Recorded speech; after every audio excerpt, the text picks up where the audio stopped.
तो चलिए फ्रेंड्स, आज हम अपने टॉपिक पे जल्दी आ जाते हैं। जैसा कि आप सभी लोग जानते हैं कि आज का टॉपिक मेंटल इलनेस है। हमारे इंडिया में बहुत से लोग इससे सफ़र कर रहे हैं और रॉबर्ट श्वार्ट्ज तो कहते हैं कि 46% अमेरिका के लोग भी इससे सफ़र कर रहे हैं। इसके साथ एक हमारा टैबू है, एक डर जुड़ा हुआ है। जैसे ही हमको मालूम चलता है कि इसको कोई मानसिक बीमारी है तो हम घबरा जाते हैं, डरते हैं उसके पास जाने से, अपने बच्चों को नहीं जाने देते। और यदि यही लेबल हमारे ऊपर चला जाए तो लोग हमसे डरते हैं। इतना डर बैठा दिया गया है। एक्चुअली जब आदमी मन के काबू में नहीं रहता, अपने नियंत्रण में नहीं रहता, तो हम उसको एक पागल के समान घोषित कर देते हैं। पर इसको जेशुआ कहते हैं कि इसको तो बीमारी भी मत कहिए। देखते हैं कि क्यों नहीं कहें बीमारी, या हमको ऐसे जो वर्ड्स हैं पागल वगैरह शब्द, वो कभी भी नहीं कहने चाहिए।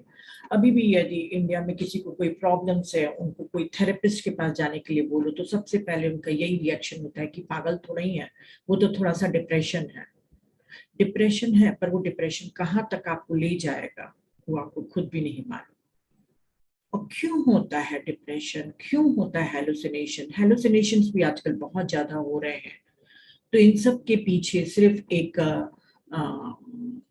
इस लाइफ की कहानी नहीं है, ये बहुत कई कई पास्ट लाइफ की कहानियां आकर हमारे सामने खड़ी होती हैं, जिसके कारण ऐसा डिसऑर्डर हमारे बॉडी और माइंड में चलता है। तो उन्होंने कहा कि सोल प्लान होता है, हमको इसको समझना चाहिए। जितना ज्यादा हम इससे डरना छोड़ देंगे, उतनी ही हम अपनी बेहतर दुनिया बनाते जाएंगे और उतनी ही यूनिटी कॉन्शियसनेस से जुड़ते जाएंगे। हम सभी एक हैं। अगर कोई सोल ने ये प्लान चूज करके आया तो हमें समझना चाहिए कि उसने ऐसा प्लान क्यों चूज किया। मेरे ख्याल से आवाज क्लियर आ रही है ना आप लोग को? तो इसमें एक कहानी बताया गया है मिकेला। तो जैसे मैंने पहले भी कहा कि कोई भी कहानी को देख के ये मत सोचिएगा कि उसकी लाइफ का जो है वही एक फंडामेंटल, एक ही बेसिक है। बहुत से रीजंस होते हैं सोल के चुनने के, मेंटल इलनेस के। पर जो उनको पसंद आई थी रिसर्च के बाद, उन्होंने उस कहानी को रखा है और आसपास के दूसरे कहानियों को भी खोजा है। चाहे कोई भी चैप्टर हो, एक कहानी को लेके वो आगे बढ़ते हैं। तो मिकेला रॉबर्ट श्वार्ट्ज की को जब मिली थी और उन्होंने देखा कि वो बहुत ही इंटरनेशनल इंस्टीट्यूशन और Red Cross, non government organisation, इन सब में वो काफी अच्छी राइटर, स्पीकर और ऑथर थी। तो बहुत अच्छे से वो लोगों को हील करने में सहायता करती थी। तो इन्होंने जानना चाहा कि वो इतनी अच्छी कैसे हीलर बनी। जब क्योंकि वो ह्यूमन राइट्स वगैरह सबके लिए बहुत ज्यादा डील करती थी। तो जब रॉबर्ट श्वार्ट्ज को मालूम चला कि जो मेंटली इल लोगों के लिए ये काम कर रही है, उनके राइट्स के लिए और उनको हील करने में मदद कर रही है, वो खुद बहुत सारी मेंटल, फिजिकल, इमोशनल बीमारियों से हील होते हुए आई है। सिर्फ एक बीमारी नहीं थी उसको कि डिप्रेशन हो या बाइपोलर डिजीज हो या ओसीडी हो, नहीं, सभी बीमारियां थी उसको। तो बहुत सारी बीमारियां थी। साइकोसिस थी, जो मनोविकृति बोलते हैं शायद हिंदी में उसको। बाइपोलर डिसऑर्डर था, एंजाइटी थी, ओसीडी जिसको ऑब्सेसिव कंपल्सिव डिसऑर्डर बोलते हैं, जैसे मैंने कल भी बताया था कि वो बार बार हाथ धोते हैं या बार बार गेट बंद करते हैं, कोई भी चीज को वो बार बार रिपीटेडली करते हैं, तो वो ओसीडी कहलाता है। इसको बुलिमिया भी था और ईटिंग डिसऑर्डर्स भी थे, एनोरेक्सिया वगैरह, बहुत बहुत सारी इसकी बीमारियां थी। पर उन सब से वो हील होते होते आज वो खुद इतनी बड़ी हीलर है कि वो इतने सारे ऑर्गेनाइजेशन, इंस्टीट्यूशन में हीलर का काम कर रही है। और वो खुद चैनलिंग भी थी, मतलब चैनल भी होती थी, अपने हायर सेल्फ से खुद चैनल होके लोगों के आंसर भी देती थी। इतनी सारी चीजें, इतनी सारी खूबियों के साथ उसने प्री बर्थ प्लान में ये सब चीज चुना था कि वो खुद बहुत ही अच्छे तरीके से हील होएगी और लोगों को मदद करेगी इन सब में। आगे बढ़ने के लिए। तो उसकी जो उन्होंने कहा है रॉबर्ट श्वार्ट्ज ने कि जो भी इंसान इन सब चीजों से गुजरता है, वो अपनी फैमिली, अपनी कंट्री, वो तो हम सभी चुनते हैं, अपनी परिस्थितियां, अपने पेरेंट्स बहुत बारीकी से चुनता है जो उसको उस मुकाम तक के ले जा पाए जहां पर उसका ये पर्पस पूरा हो सके कि वो हील हो सके। इतनी सब बारीकियों से चुनते हुए मिकेला भी आई थी। उसने न केवल पेरेंट्स, हस्बैंड, हर चीज उसने बहुत ही सोच समझ के चुनी थी जो आज वो है। तो ये 4 साल की जब थी मिकेला, तो उसको बहुत सारे बुरे बुरे सपने आते थे, और वो सपने को देख के जोर से चीख के उठ जाती थी, और कई बार रात को सोती भी नहीं थी और बड़ी मुश्किल से उसे सुलाया जाता था।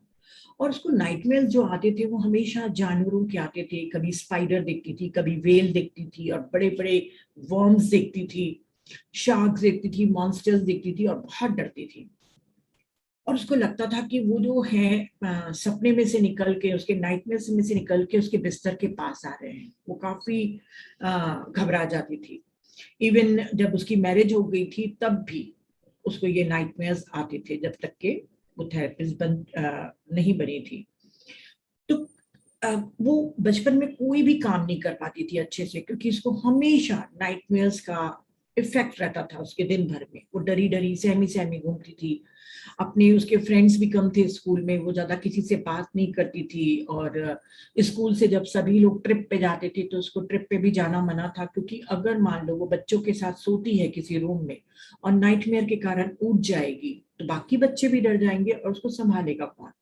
तो उसके पेरेंट्स उसको बिल्कुल बाहर जाने नहीं देते थे।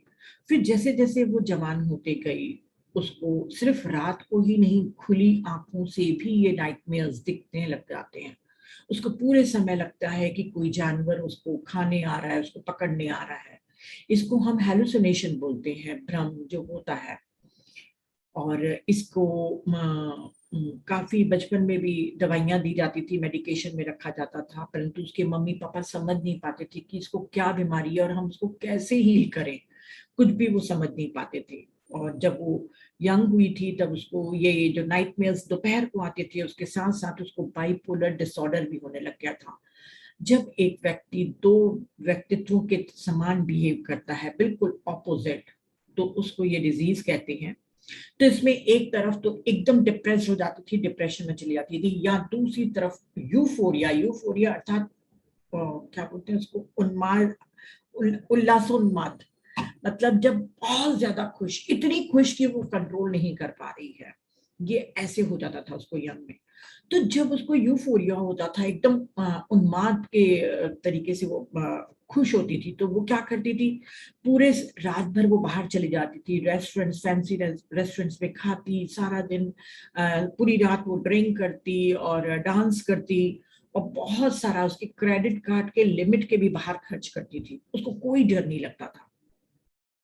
और क्योंकि उस समय वो अपनी रियलिटी और अपनी रिस्पॉन्सिबिलिटी कि मैं क्या हूं, मैं क्या है, उसकी रिस्पॉन्सिबिलिटी और उस रियलिटी से वो दूर चली जाती थी। दूर चले जाने का मतलब आत्मा तो शरीर में रहती है, परंतु जो मन है वो हमारी भौतिक सीमाओं से जब दूर चला जाता है तो अपनी मनमानी करता है।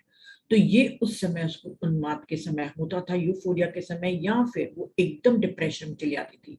उसके ये मूड स्विंग्स पूरे टाइम चलते रहते थे, और उस समय उसको बहुत ही हाई डोज मेडिकेशन पे रखा गया था। मैं फ्रेंड्स आप लोगों को बताऊंगी कि ये जो मेंटल इलनेस मैं आज बोल रही हूँ, मेरे सामने बहुत लोग आए हैं, इतनी हाई डोज देते हैं डॉक्टर्स लोग कि वो सारा सारा दिन नींद के नशे में रहते हैं और रात को 12-12 घंटे सोते हैं। जानेंगे कि कितना फायदा करता है उनको बाद में। तो उसको हाई डोज देने लग गए, सुसाइडल थॉट्स भी आने लग गए। अब पेरेंट्स भी बहुत परेशान हो गए थे कि क्या किया जाए। पर कॉलेज में उसको एक पुरुष मिलता है, एक फ्रेंड मिलता है, वो सब कुछ उसके बारे में जानता था, पर उसके बावजूद उसको बहुत प्यार करता था मिकाला को, तो उससे शादी कर लेता है और दोनों अच्छे से रहते हैं। ये जो उसके मम्मी पापा और उसके हस्बैंड थे, उसके हीलिंग में उसको बहुत मदद कर रहे थे। सेफ्टी और सिक्योरिटी हमको पेरेंट्स और अपने एनवायरनमेंट से मिलती है, इसके लिए उसने प्री बर्थ प्लानिंग में ऐसे तीनों पर्सन को लिया था जो उसको सेफ और सिक्योर कर सके। पर 10 साल के बाद उसकी शादी टूट जाती है क्योंकि उसका हस्बैंड को बहुत इच्छा होती है कि वो बच्चे पैदा करे, और मिकेला साफ मना कर देती है क्योंकि उसका पूरा समय मेडिटेशन और थेरेपिस्ट लोगों के पास जाता था। तो उसको लगता था कि मैं ऐसे जो दुविधा है उस समय में मैं किसी एक बच्चे को नहीं लाऊंगी। तो अंततः उसके हस्बैंड उसको छोड़ के अलग हो जाते हैं। और रॉबर्ट श्वार्ट्ज से जब वो मिलती है तो मेंटल इलनेस के अपने पूरे अनुभव बताती है कि उसको कैसे कैसे, ये तो भी उसके बचपन की बातें हैं, पर उसको कैसे कैसे होता था। तो वो कहती थी कि मेरे पास इतने ज्यादा थॉट्स आते थे कि मैं अपने आप को कंट्रोल नहीं कर पाती थी, बहुत सारी स्टोरीज, बहुत सारे इमोशंस जगते थे। और घर से जाने के पहले वो अपने घर को बंद करने के लिए बार बार लॉक को खोलती बंद करती, एक एक चीजों को स्विच ऑफ है कि नहीं वो देखती। मतलब 15-20 मिनट सिर्फ उसको वो उस डर से निकलने में लगता था कि अब मेरा घर सेफ है। बहुत सारे उसके प्रॉब्लम्स चल रहे थे, तब उसको एक हीलिंग प्रोसेस के बारे में मालूम चला जो यूजीन गैंडलिन ने बनाया था। एक हीलर है यूजीन गैंडलिन, उन्होंने एक फोकसिंग मोडालिटी को शुरू किया था क्योंकि उसने कहा कि ये जो साइकोथेरेपी वगैरह दे रहे हैं लोगों को, मेंटल इलनेस वालों को, वो पर्याप्त नहीं है। इनके इमोशन रिलीज कराना बहुत जरूरी है क्योंकि कहीं ना कहीं इनके इमोशन स्टक है जो ये नहीं पहचान पा रहे हैं।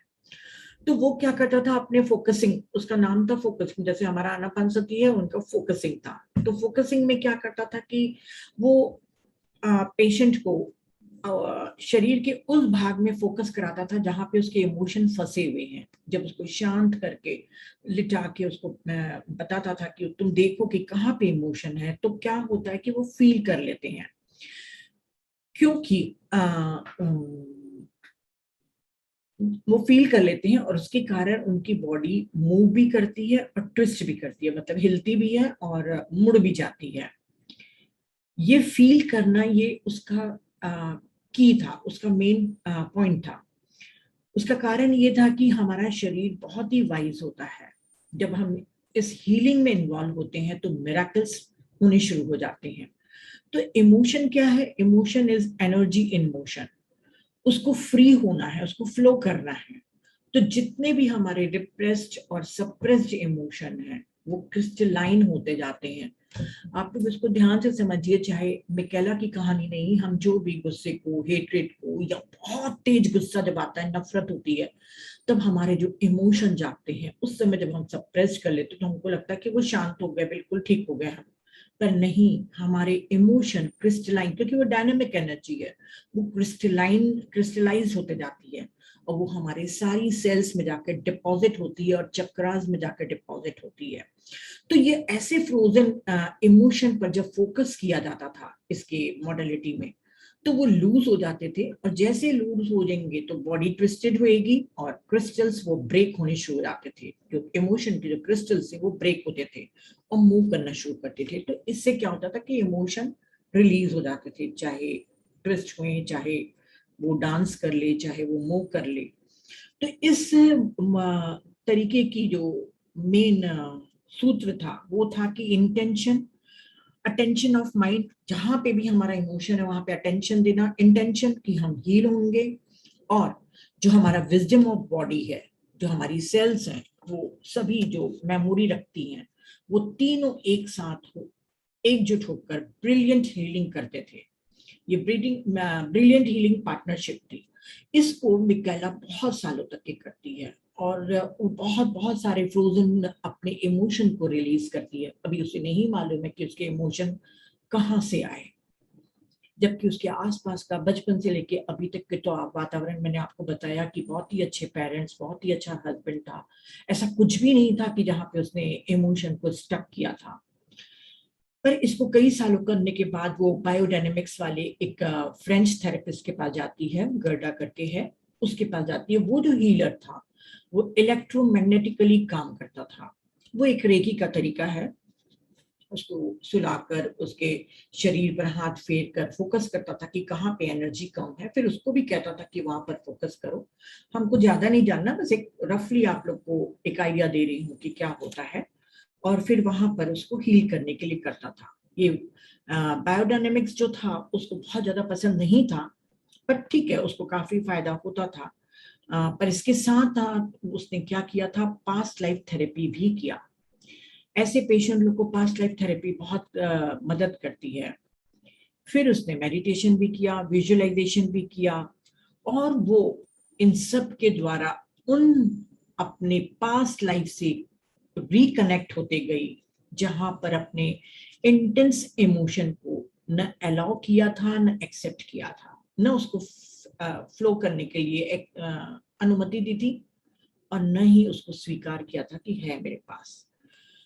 उसको ये सारी चीजें ब्रीफ फ्लैशेस के रूप में आती थी, उसको झलक मिलती थी मेडिटेशन विजुअलाइजेशन के टाइम में कि हाँ ये पास्ट लाइफ में मेरे इमोशन थे, वहां पर मैं बहुत गुस्सा थी, मैं बहुत तन्हा थी, और बहुत मुझे क्रोध आ रहा था। तो वो सब उससे रिकनेक्ट होती है अपने पास्ट लाइफ की मेमोरी से और इमोशन से। फिर एक दिन वो अपने दो फ्रेंड्स लोगों के साथ बैठे रहती है, और ये लोग बातें करते रहते हैं। तो अचानक उसका एक फ्रेंड कोई क्वेश्चन पूछता है, और वो आंसर देना शुरू करती है, और वो आंसर बिल्कुल सही सटीक देते जाती है, पर उसको कुछ भी याद नहीं कि वो क्या बोल रही है। वो ट्रांस में रहती है, वो चैनल्ड हो चुकी रहती है। तो उसकी आवाज भी वैसी नहीं थी जो उसकी रहती है। उसके फ्रेंड्स बताते हैं कि तुम तो बिल्कुल डिफरेंट आवाज में बात कर रही थी, और आंसर तो तुम बिल्कुल ठीक दे रही थी, पर क्या दे रही थी उसको कुछ भी नहीं मालूम। तो अब उसको समझ में आ गया था कि वो वहां पर तो नहीं थी, शरीर में कहीं और थी, किसी और डायमेंशन में थी। तो ये जब चैनलिंग होती है तो इसकी लाइफ में, देखिए इसको काफी गिफ्ट्स मिली हैं, हर एक के नसीब में इतने गिफ्ट्स नहीं लिखे रहते हैं। आगे भी आप जानेंगे कि बहुत गिफ्ट्स मिली हैं इसको, क्योंकि वो एक, वो उसका प्लान था इतना बड़ा हीलर बनना अमेरिका में। तो चैनलिंग के द्वारा इसकी जिंदगी बदल गई। गहराई से वो अपने को कनेक्ट करके अपने आप को समझने लग गई। जब वो मेडिटेशन भी कर रही है, विजुअलाइजेशन भी कर रही है, चैनल भी हो रही है अपने हायर सेल्फ से, अपने हायर सेल्फ से वो बकायदा जब चैनल होएगा तो वो तो समझ ही जाएगा कि मैं ना बॉडी हूं ना माइंड हूं, मैं तो एक डिवाइन सोल हूं, और वो हायर सेल्फ के काम के लिए मैं यहाँ पे एक पर्सनालिटी के रूप में पृथ्वी पर काम करने आया हूँ। तो उसकी जो ये जन्म लेने का जो एरा था, जो युग था, इस समय जब मेडिटेशन बहुत बढ़ रहा है, कॉन्शियस लेवल बहुत बढ़ रहा है, तो ये सब चीजें उसको फायदा करती गई। इसीलिए उसने प्री बर्थ प्लान में 1950 में पैदा होना लिखा था कि मैं इस समय पैदा होके ये हीलर का काम करूंगी, खुद को हील करके। उसको मालूम चलने लग गया कि जो भी उसकी सोल की जो हीलिंग है उसको इस जन्म में करनी है, क्योंकि उसके जो सोल है, उसकी जो आत्मा है, उसके बहुत सारे ब्लॉक्ड इमोशन है। और यदि उसको इस जन्म में वो पूरा नहीं करेगी तो रिपीटेडली, जैसे बार बार हम कहते हैं कि वैसे ही पैटर्न्स को वो मैनिफेस्ट करते जाएगी या क्रिएट करते जाएगी ओवर एंड ओवर। तो इस जन्म में उसका प्लान था कि बिल्कुल इस तरीके से अपने सोल की इमोशंस को हील करना है। और केवल इस जन्म में जो वो हीलिंग कर रही है, तो फ्रेंड्स यहाँ पे आप लोग समझिएगा, जैसे हम यहाँ पर अभी कोई चीज हील कर रहे हैं, अभी आपको मालूम चलेगा कि जब भी कोई सोल अपने इमोशन को हील करती है या कोई भी चीज को हील करती है, तो सिर्फ इसी इनकारनेशन को ही नहीं हील कर रही है, इस इनकारनेशन की पर्सनालिटी को हील नहीं कर रही है, बल्कि ओवरऑल प्रोसेस है। ये अपने हायर सेल्फ के पॉइंट ऑफ व्यू से कई जन्मों की जो हमारी बर्थ हुए हैं, इनकारनेशन हुए हैं, उनको भी हम हील करते हैं। हमको लगता है कि हम जो मान लो 1940 में पैदा हुए थे, या 14वीं शताब्दी में पैदा हुए थे, उस समय तो हमारी मृत्यु हो गई, तो अब वो आत्मा तो गई। बाद में तो डेवलप होते हुए हम आ रहे हैं। अब जब आगे आएगा तो पता चलेगा कि हम उस समय के भी आत्मा अभी तक के एग्जिस्ट कर रही है नॉन फिजिकल डायमेंशन में। यहीं पर उसने इस चैप्टर में ही रॉबर्ट श्वार्ट्ज ने हमको मल्टी डायमेंशनल बीइंग होने का बारे में बताया है। आप लोगों में से जितने लोगों ने भी अटेंड किए होंगे सेठ वर्कशॉप, वहां पे एक चैप्टर होता है मल्टी डायमेंशनल बीइंग, जहां और खासकर टाइम, क्योंकि टाइम को हम एकदम ऐसे मानते हैं ना कि बिल्कुल चल रहा है, चला गया, पास बीत गया तो वो गया, वो नहीं गया। वो एक लीनियर है, बिल्कुल चल रहा है। हम 360 डिग्री पर पूरे घूम रहे हैं। आज से 100 जन्म पहले जो नीता थी वो भी आज नॉन फिजिकल डायमेंशन में एग्जिस्ट कर रही है, और 50 जन्म पहले वाली भी नीता अभी भी, और मेरी फ्यूचर सेल्फ भी नॉन फिजिकल फॉर्म में एग्जिस्ट कर रही है। ये क्या बनेगी मेरी फ्यूचर सेल्फ, वो मैं डिसाइड करूंगी आज अभी, क्योंकि जो मैं करते जा रही हूँ उसके हिसाब से मैं उस ऑप्शन को चुनते जाऊंगी। जैसे एक रोड होता है, एक रोड दिल्ली भी जा रहा है, पटना भी जा रहा है, बिहार भी जा रहा है, नहीं पटना बिहार एक ही है, और राजस्थान भी जा रहा है। आप जिस रोड पे चलना शुरू करते हैं उस रोड के डेस्टिनेशन में पहुंचते हैं। बिल्कुल हमारी सोल भी 360 डिग्री पर है, पास्ट भी है, प्रेजेंट भी है, फ्यूचर भी है। हम जैसे जैसे चुनते जाएंगे हमारी डायमेंशन उस तरीके से आगे बढ़ना शुरू करेगी। तो ये जो उसकी हीलिंग थी, उन्होंने कहा कि अपने हायर सेल्फ के पॉइंट ऑफ व्यू से उसने कई जन्मों के वायलेंस को, जो हिंसा देखी थी उसने, उसको बैलेंस करने के लिए किया था। और मिकेला बताती है रॉबर्ट श्वार्ट्ज को कि इसके लिए मैंने सबसे ज्यादा हार्ट मेडिटेशन किया। बहुत लोग दिल पर अपने को फोकस करके उस पर मेडिटेशन करते हैं, सबकी अपनी अपनी इम्पोर्टेंस है, हमको किसी की किसी भी तरीके को बुराई नहीं करनी चाहिए, पर अनापनसती बेस्ट है। तो वो काफी प्रैक्टिस करती थी, और अब वो इतनी बैलेंस हो चुकी थी कि अब बाहर की कोई भी चीजें उसको प्रभावित नहीं करती थी। पहले जहां पे वो गेट बंद करती थी 50 बार घर छोड़ने के पहले, अब वो इतनी बैलेंस हो गई है कि कह रही थी मिकेला कि जब मेरे बिस्तर पर मेरी मम्मी के आखिरी बिल्कुल मरने की हालत तक के पहुंच गई थी, इतना पेन था उसको, तब भी मैं विचलित नहीं हुई। मेरे ऑफिस में मेंटल इलनेस वाला एक मेरा फ्रेंड था जो बहुत गलत तरीके से रिएक्ट करता था, मैं उसको भी देख के अनबैलेंस नहीं हुई, क्योंकि मैंने अपने अंदर की बैलेंसिंग को इतना गहरा लिया है कि अब बाहर का कोई भी वातावरण की घटना मेरे अंदर की शांति को नहीं चेंज कर सकती। मेरे पास पूरे समय खुश रहने का और अपने मूड को शिफ्ट करने की फ्री विल मौजूद है, जिसको मैं अब यूज करना सीख गई हूँ। देखिए, हर क्षण में हमारे पास पूरे समय चुनाव है। अभी आप चाहेंगे तो इसी समय खुश रह सकते हैं, अभी चाहेंगे तो आप कोई भी एक छोटी सी मेमोरी या छोटी सी कोई भी बात को लेकर दुखी हो सकते हैं। चॉइस आपके पास है, बस आपका नियंत्रण अपने मन पर होना चाहिए। तो वो कहती है कि मैं तो पूरी तरीके से बैलेंस कर ली हूँ। और तो जब रॉबर्ट श्वार्ट्ज पूछता कि तुमको कभी कभी गुस्सा नहीं आता करके कि इतना कठिन तुमने अपनी लाइफ को चुना है, तुम्हारी आत्मा ने, कि तुम हील हो इस जन्म में, कितनी कितनी प्रॉब्लम्स तुम फेस कर रही हो। तुम बता रही हो बाइपोलर डिजीज भी है, ये भी है, वो भी है, मतलब एक दो बीमारियां हो तो समझ में आता है, एक लाइन से तुम्हारी इश्यूज थे। तो वो कहती है कि उसके लिए उसको चैनलिंग करने के लिए कहता है, सारी चीजों को मैं चैनल करके देखना चाहता हूँ। तो जब चैनल करता है,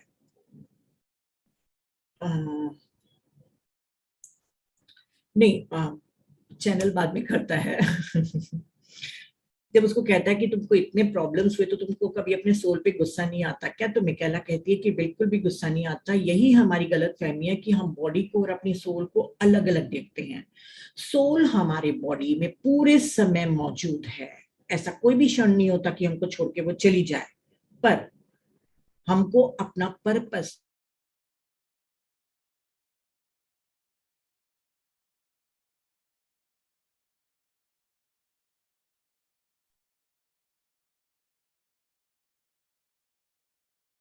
हेलो,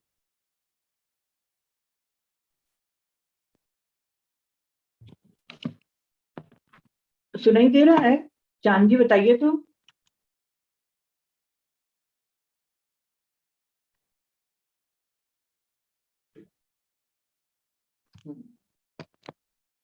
करंट चली गई। सुनाई दे रहा है ना? अब लाइट तो नहीं है मेरे पास। चलिए ठीक है, कभी कभी अंधेरे में भी देख लेना चाहिए थोड़ा थोड़ा, है ना? अ,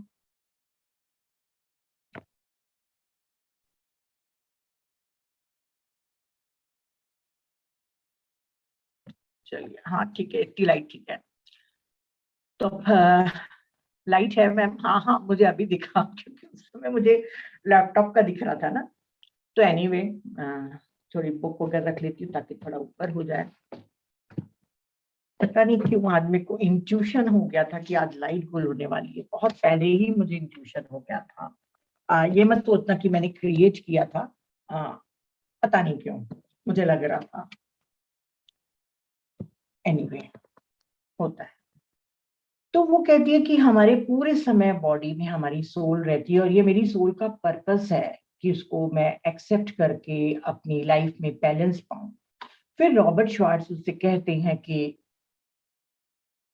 आवाज क्लियर है ना? एक मेरे को लिख के बताओ तो, क्योंकि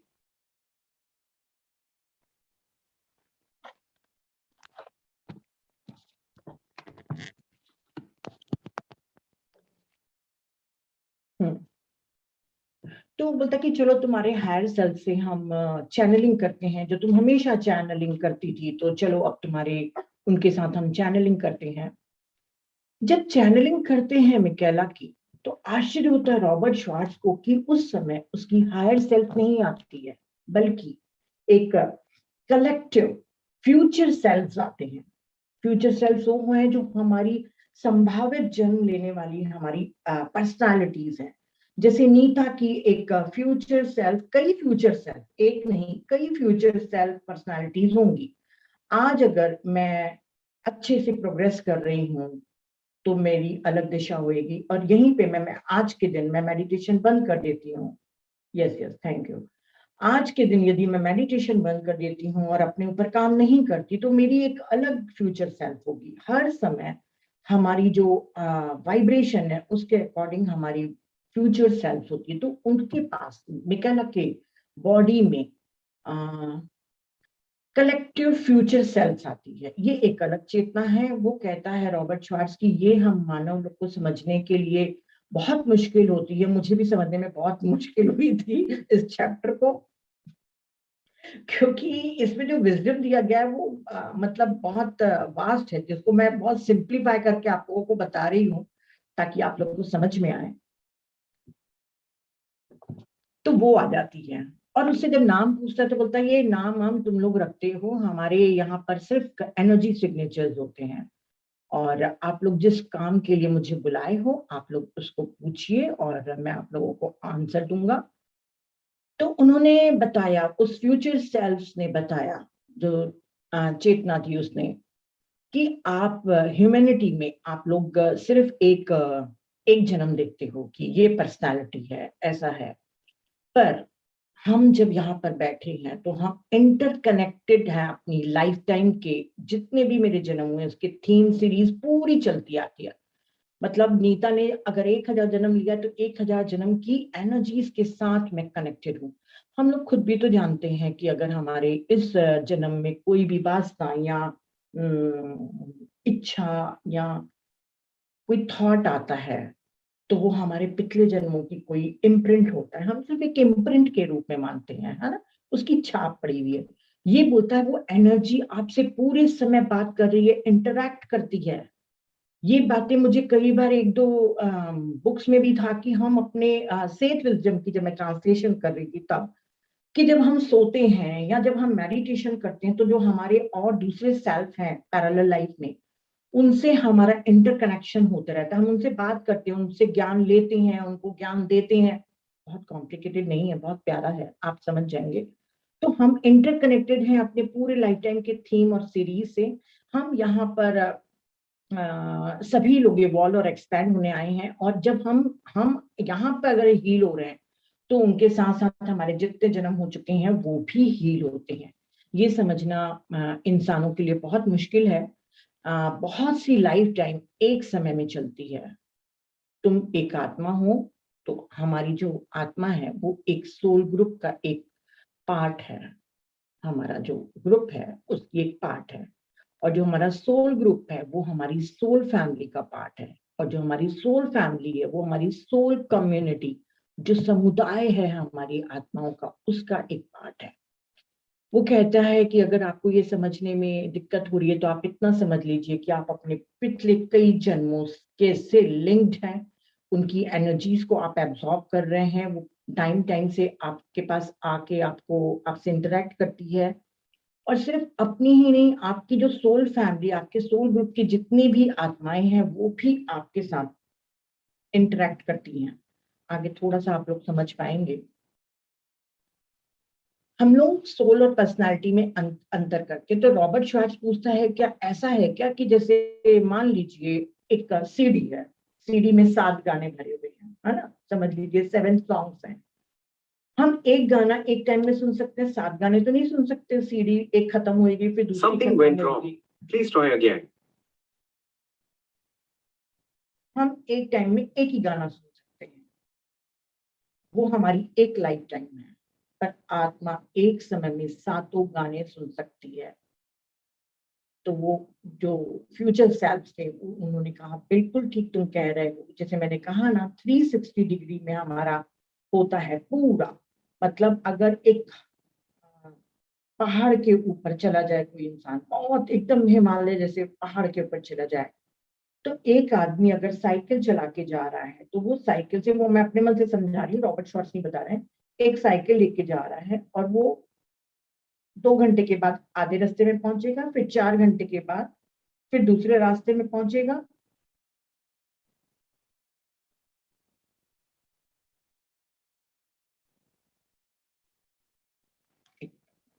देखिए जोड़ूंगी।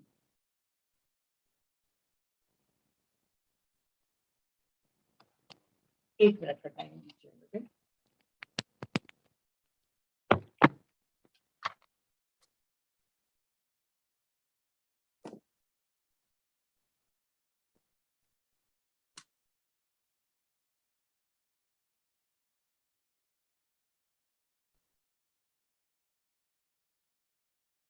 तो जैसे मैंने कहा कि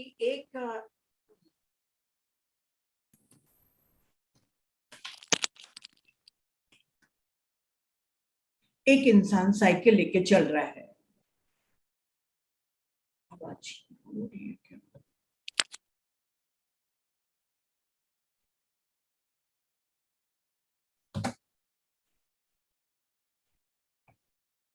2 घंटे के बाद आधे रास्ते में पहुंच रहा है, फिर 4 घंटे के बाद उधर। तो जो ऊपर खड़ा हुआ व्यक्ति है वो सबको देख रहा है एक साथ कि वो चल रहा है, चल रहा है, चल रहा है। पर यदि कोई जमीन में खड़ा हुआ व्यक्ति है वो तो वही देखेगा जहां से उसका साइकिल सवार गुजरेगा। आप समझ गए?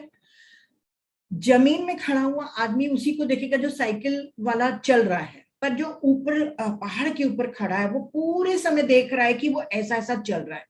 तो जो वो पहाड़ के ऊपर जो खड़ा हुआ व्यक्ति है वो हमारी मल्टी डायमेंशनल सोल है, जो पूरे समय अपने सारे लाइफ को देख पा रही है, कनेक्ट कर पा रही है। मतलब वो 7 गाने एक साथ सुन सकती है। और हम जो जमीन पर खड़े हैं, जो एक जन्म है, हम उसी को देख पाते। तो अभी मैं सोचूंगी कि सिर्फ मैं नीता हूं, तो नहीं, नीता के अलावा और भी मेरे कई सेल्स हैं जो बीत चुके हैं और कई सेल्स और आने वाले हैं। तो उन्होंने, इसलिए मैं आप लोगों को इतना डीप में समझा रही हूँ ताकि आप लोग को हीलिंग की वैल्यू मालूम चले। नहीं तो मैं नहीं समझाती, मैं सीधा मिकेलिया की स्टोरी बता के, उसके ट्रीटमेंट बता के मैं खत्म कर देती थी। पर मैं सिर्फ मल्टी डायमेंशनल इसलिए बता रही हूँ कि आपको मालूम चले कि आप अपनी इस जन्म की हीलिंग के द्वारा आप अपना पास्ट फ्यूचर सब कुछ चेंज कर देंगे। तो तो वो कहता है जो फ्यूचर सेल्स था कि बिल्कुल ऐसे ही है कि वो 7 गाने एक साथ सुन सकती है। पर आप ये भी कह सकते हो कि 144 डिफरेंट इंटरसेक्टिव 3D वीडियो गेम के समान है। जैसे हम वीडियो गेम खेलते हैं तो उसमें खूब सारे रास्ते दिए रहते हैं ना, अगर इसको मारेंगे तो यहाँ रास्ते में पहुंचेंगे, अगर इतना पैसा कलेक्ट कर लेंगे तो यहाँ रास्ते में पहुंचेंगे, रहता है ना। हम लोग वीडियो गेम में, वो मारियो वाला याद करिए, कितनी संभावना है तब जाके आपको वो क्वीन मिलती है ना। तो वो बोलता है कि बिल्कुल वैसा ही है। 3 डायमेंशनल आपका जो गेम है, ये पृथ्वी है, वही वाला गेम है जिसमें बहुत सारे ऑप्शन आपको दिए गए हैं और सब एक दूसरे के साथ इंटरैक्ट करते हैं, जैसे तुम्हारे वीडियो गेम में होता है। और उन सभी तक आपकी पहुंच है।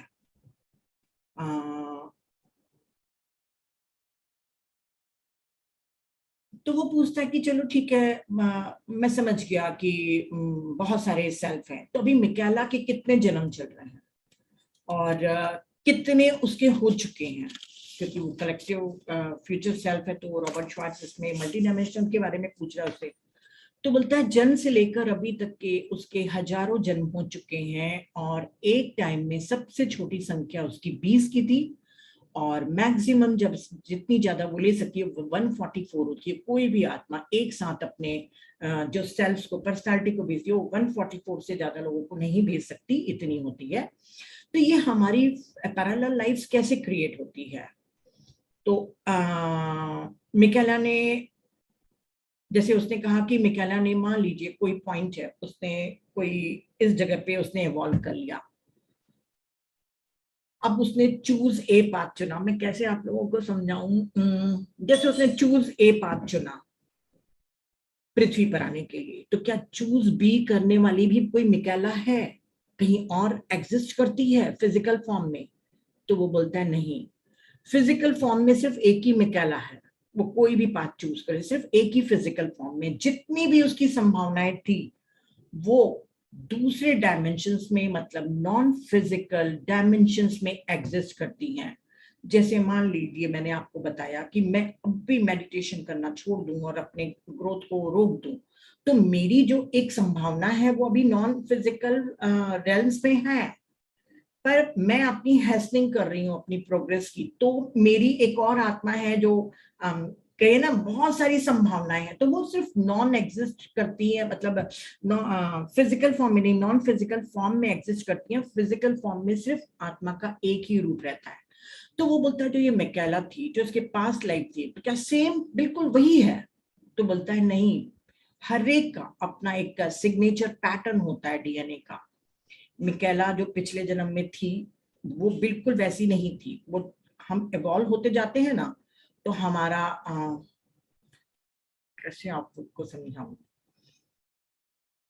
उसका इवोल्यूशन वाला रूप है, पर कुछ कारणों कुछ चीजों में वो सिमिलर रहेगी, पर एग्जैक्ट नहीं रहेगी जो पिछले जन्म में थी। हम हर पल इवॉल्व हो रहे हैं, चाहे आप नहीं भी कुछ कर रहे हो, मेडिटेशन नहीं कर रहे हो, तब भी आप इवॉल्व होते जा रहे हो।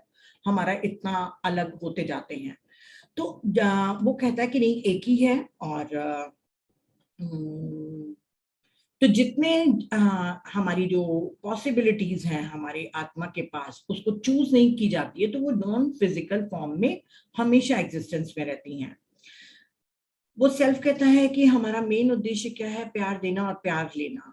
अगर मान लो हमने इसको इसको चूज कर लिया कि इस जन्म में मैं प्यार दूंगी, प्यार लूंगी, तो हम हाई वाइब्रेशन पाथ की तरफ इवॉल्व होते चले जाएंगे और वैसी पर्सनालिटी को हम चूज करते जाएंगे।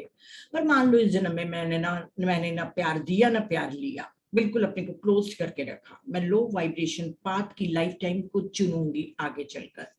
तो ये सभी क्षमताएं सब कहीं अधिक मौजूद है। ये सिर्फ 2-3 रास्ते नहीं है, लाखों हमारे पास। तभी तो लॉ ऑफ इन्फिनिटी कहा जाता है ना, अनंत संभावनाएं। आप अनंत बुरे कर्म कर सकते हो, अनंत अच्छे कर्म कर सकते हो, अनंत अपनी संभावनाओं को क्रिएट कर सकते हो। सभी क्षमताएं बहुत हैं, सिर्फ हमको एक को चुनना पड़ता है। फिर वो सेल्फ कहता है, ये भी मैं क्यों बता रही हूँ आप लोगों को बताऊंगी बाद में। वो सेल्फ कहता है कि जैसे आप लोग को लगता है कि जो हम सपने देखते हैं, है ना, रात को सोते समय सपने देखते हैं, या हम इमेजिन करते हैं कोई चीज को, इमेजिनेशन को हम यूज करते हैं ना विजुअलाइजेशन के द्वारा। तो आप लोग को लगता है कि वो रियलिटी में नहीं है, क्योंकि आपको दिख नहीं रहे हैं, वो भौतिक रूप में दिख नहीं रहे हैं। तो ड्रीम्स ड्रीम्स हैं और इमेजिनेशन इमेजिनेशन है। तो बोलता है कि वो सेल्फ बोलता है कि नहीं, फ्यूचर सेल्फ बताता है कि वो भी एग्जिस्ट करते हैं। जो भी आप सोच रहे हैं, जो भी विजुअलाइज कर रहे हैं, वो सभी नॉन फिजिकल डायमेंशन में एग्जिस्ट करते हैं। तो इसको बताने का मेरा क्या क्यों मतलब था? ताकि आपको मालूम चले कि हमारे मस्तिष्क से ज्यादा कोई पावरफुल नहीं है। जो आप सोच रहे हैं, जो थॉट आप भेज रहे हैं, ये सेठ मास्टर में भी था थॉट पावर में, अगर किसी ने बहुत ध्यान से सुना होगा, क्योंकि मैं जब इसको पढ़ रही थी तो मुझे सेठ मास्टर से मैं काफी कनेक्ट हो पा रही थी। उन्होंने कहा था कि अगर मान लो किसी ने एक कुछ बनने की चाह करी, तो यहाँ पे चाहे आपकी पूरी नहीं हो जाएगी, पर वो कहीं ना कहीं नॉन फिजिकल फॉर्म में वो एग्जिस्ट करेगी, मतलब वो है ऐसा। शरीर नहीं ली है, आप लोग समझो भाई, लाइट बॉडीज में है। तो उन्होंने कहा करके कि अगर हम इमेजिनेशन लगातार करते रहें, और उसके साथ अपने इंटेंस इमोशन भी देते जाए, तो फिजिकल वर्ल्ड में वो एक्सपीरियंस के रूप में आता है। ये फ्यूचर सेल्फ ने उसको बताया रॉबर्ट श्वार्ट्ज को। और साइकी कैस एडगर ने भी कहा है कि माइंड इज अ बिल्डर। ये बताने का अर्थ सिर्फ इतना था कि आप कोई इमेजिन सोच समझ के करिए, न किसी की बुराई के लिए सोचिए, अच्छे के लिए सोचिए, अपने अच्छे अच्छे विजुअलाइजेशन करिए, क्योंकि आपका माइंड भी एक बिल्डर है। तो मिकेला ने बताया कि एक ही फिजिकल फॉर्म में है और उसकी सोल उसकी एक ही यहाँ पर है मिकेला, बाकी जगह नॉन फिजिकल बॉडी में है। वो मैं पहले बता दी थी। क्योंकि हर एक आत्मा का यूनिकनेस ऑफ डीएनए होता है, उसका सिग्नेचर पैटर्न होता है। जो 15वीं और 17वीं शताब्दी में जो मिकेला पैदा हुई थी, वो मिकेला नहीं थी, वो इंटरकनेक्टिवली क्रिएटिंग था उसका, मिकेला का। जो अभी मिकेला बनी है उसी से इवॉल्व होते हुए वो आई है। काफी समानता है पर हर पहलू में नहीं है, ये मैं बता चुकी हूँ, ये अभी आ रहा है, ठीक है, रिवाइज कर लीजिए, है ना। तो जो हमारा फिजिकल वन है, जो अभी हम अपने शरीर रूप में है, वो कई इश्यूज को अपने रिजॉल्व करता है। कई हमारे इमोशन जो हमको आते हैं और हमको लगता है कि हमारे नेगेटिव इमोशन है, हम अपने आप को छोटा महसूस करते हैं, हीन महसूस करते हैं, तो वो फ्यूचर सेल्फ करता है, कहता है कि आप अपने को कभी भी मत छोटा समझिए, आप कई कई जन्मों से यात्रा करते हुए आ रहे हैं और कई जन्मों तक आपको यात्रा करनी है। अगर आपका ये फिजिकल सेल्फ यहाँ पर हील कर रहा है, तो आपकी आत्मा भी हील कर रही है और उसके साथ यूनिवर्स भी इवॉल्व होते जा रहा है। तो आप ब्रह्मांड की भी सेवा कर रहे हैं अपने आप की हीलिंग करके। और मिकेला ने जब जन्म लिया था तो उसकी ये इच्छा थी कि वो मेंटल इलनेस को लेके एक्सपीरियंस करे, अपनी आत्मा के जितने भी उसके जो पास्ट लाइफ के इतने सारे इश्यूज थे उन सबको हील करना उसका मेन उद्देश्य था, ताकि मैं वो संपूर्णता को, अपनी होलनेस को पा सकूं। और उसने बिल्कुल अपने हर इमोशन को, जैसे मैंने बताया, फोकसिंग किया, बायोडायनेमिक्स किया और मेडिटेशन किया, इन सब से अपने परफेक्ट अलाउ किया अपने इमोशन को निकलने में, क्योंकि अलाउ करना प्री मास्टरी है, उसके बाद ही हम मास्टर बनते हैं। और इसकी बाइपोलर टेंडेंसी के बारे में भी बताए थे कि उसने काफी अच्छे से 85% तक के मिकेला ने ठीक किया है। क्योंकि पहले जब उसको उदासी होती थी तो वो पूरा नीचे गिर जाती थी, और वो इतना नीचे गिर जाती थी उस लो वाइब्रेशन में कि उसको ऊपर उठना मुश्किल होता था, और उसको खुश रहने के लिए अपने आप को पुश करना पड़ता था। और जब वो उन्माद में चली जाती थी तब उसको नीचे आने में मुश्किल होती थी।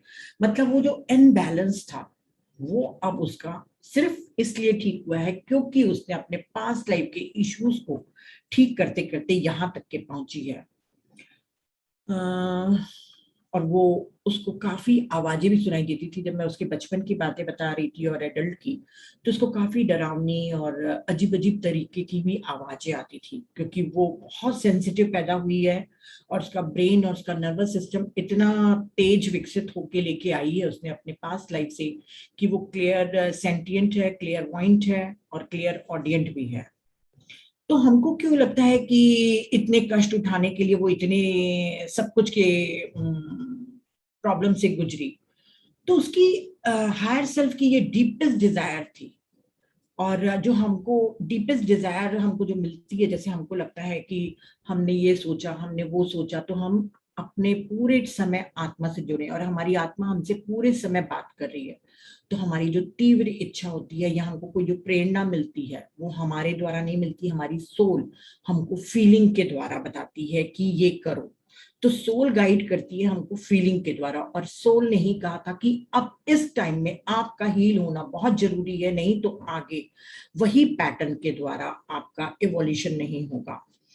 तो बिल्कुल जब हम इस दौर से गुजरते हैं, खासकर उन्होंने कहा है कि जब लोग अपने आत्मा की आवाज को नहीं पहचान पाते, मेंटल इल हो जाते हैं, तब हमको रेजिस्टेंस नहीं करना है। क्योंकि हमको समाज क्या सिखाता है? रेजिस्ट करना। जो भी चीज अच्छी नहीं है उसको हमको रेजिस्ट करना सिखाता है। तो जितना आप स्वीकार नहीं करेंगे उतनी ज्यादा आपको सफरिंग होते जाएगी। जो भी हम साइड में हीलिंग मेथड लेते हैं वो हमारे इन सब को हीलिंग को धीमा करता है, क्योंकि हम अपने सोल से कनेक्ट नहीं हो रहे हैं। अभी एक जगह और ईटिंग डिसऑर्डर था, मैं इसको छोड़ दे रही हूँ क्योंकि वो काफी कंफ्यूजिंग है और आप लोग को समझने में प्रॉब्लम जाएगी। तो उसने कहा करके कि जो हीलिंग है, जो आपके दवाइयां वगैरह लेते हैं मेंटल इलनेस वाले लोग, तो वो एक टेम्पररी हेल्प होता है, पर जो एक सेतु बांधता है हमारे शरीर और आत्मा के बीच में, वो जो कई मॉडलिटीज होते हैं ना, बायोडायनेमिक्स या फोकसिंग या कोई दूसरी पास्ट थेरेपी, ये सब ब्रिज हैं, थोड़ा टेम्पररी हमको हील करते हैं। परंतु हमारे जो मेंटल और इमोशनल लेवल पे जो हमको अनरिजॉल्व इश्यूज है वो नहीं होते। वो तो हमारे पूरे सेल्स में जाके क्रिस्टलाइन होके फिजिकल फॉर्म में आए हैं बीमारी के रूप में। ये जितने भी थे उसके इमोशन जो पास्ट लाइफ के उसके चले आ रहे थे, वो पूरी तरीके से उसको सब बीमारियों के रूप में आए थे, तभी उसको इतनी सारी बीमारियां एक के बाद एक हो रही थी। तो बहुत सारे जब बहुत बीमारियां आ जाती हैं तभी इंसान दूसरी मॉडलिटीज की तरफ खोजने के लिए जाता है। जैसे मिकेला गई थी, पर उसका जो आखिरी अल्टीमेट सोर्स है वो मेडिटेशन ही है। वो मैं आखिरी में मेडिटेशन पे ही लाके रोकने वाली हूँ, क्योंकि इसमें भी मेडिटेशन को ही बताया गया है। तो उन्होंने कहा कि हम जब ये मेंटल इलनेस को चूज करते हैं तो हमारे कारण बहुत सारे होते हैं, और हमारे सोल ग्रुप्स के भी बहुत सारे कारण होते हैं। हम सिर्फ अपने को नहीं हील करने आते, अपने सोल ग्रुप के लिए भी आते हैं। तो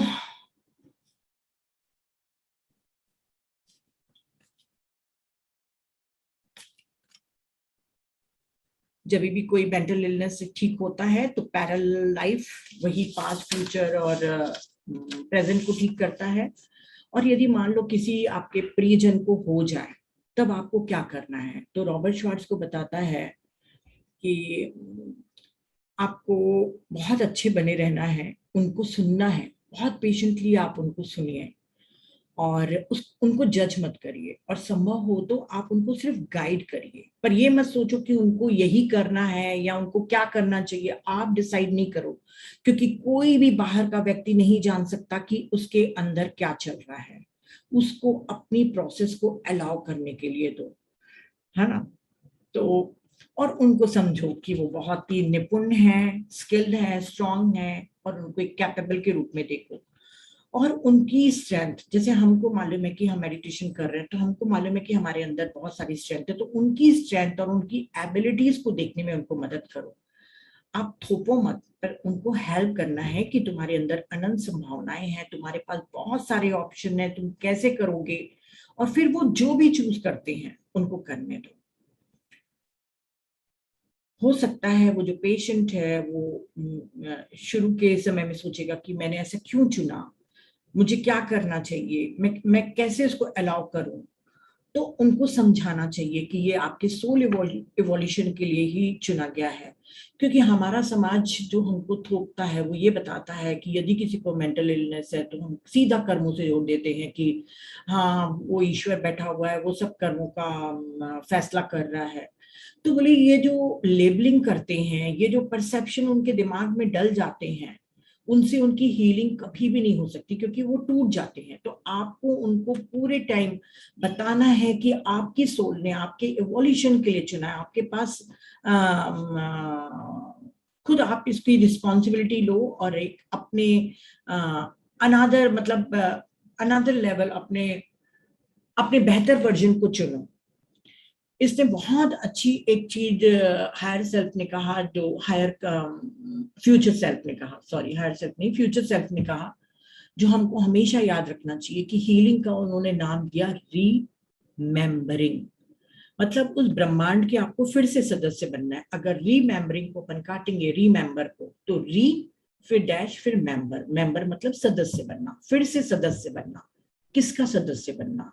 उस ब्रह्मांड का जो एक शुद्ध चैतन्य है, हम उसी चैतन्य के अंश हैं। तो रीमेंबर बनना अर्थात हीलिंग। और अगर उसको रीमेंबर को जोड़ देंगे तो अपने आप को याद करना कि मैं एक आत्मा हूँ। बहुत ही प्यारा है, अगर आप डीप में समझ पाए तो बहुत अच्छी बात है। बहुत अच्छे तो मैंने समझा भी दिया। तो हीलिंग हमारी रिमेम्बरिंग है, और पुनः अपने सदस्य बनने की वो है। तो फिर जब उन्होंने रॉबर्ट श्वार्ट्ज ने और इसके फ्यूचर सेल्फ को तो विदा कर दिया, उसके बाद उन्होंने जेशुआ को बुलाया। जेशुआ चैनलिंग जीसस क्राइस्ट की चैनलिंग का नाम है। पूरा इसमें जेशुआ का ही पूरी चैनलिंग के बारे में बताया गया है और बहुत बहुत डीप में इन्होंने नॉलेज दिया है। उतने डीप में तो मैं कभी नहीं समझा सकती। जिनको अगर ये प्रॉब्लम है तो इस चैप्टर को समझें, पर ये चैप्टर बहुत इजी वे में नहीं है, मुझे समझने में बहुत टाइम लगा था। तो आप लोग समझ सकते हो कि ऐसा नहीं कि मैं कोई परफेक्ट हूँ, मुझे समझने में टाइम लगा तो आपको भी लगेगा।